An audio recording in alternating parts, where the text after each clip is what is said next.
This is how we feel the scéal should end. The aim was flying really high. The iller was in the lead. Then suddenly, whoosh!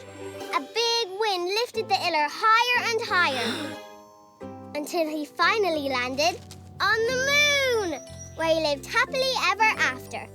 And the feast was crowned Rina Ain. The end. Yay! That was a great ending for the scéal. Our turn now.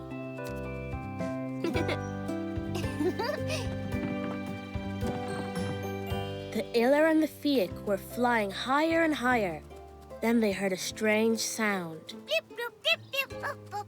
They looked up and saw a spaceship. Beep, boop, beep, boop, beep. Inside, they made a new friend, and they went on lots of fun adventures. The end.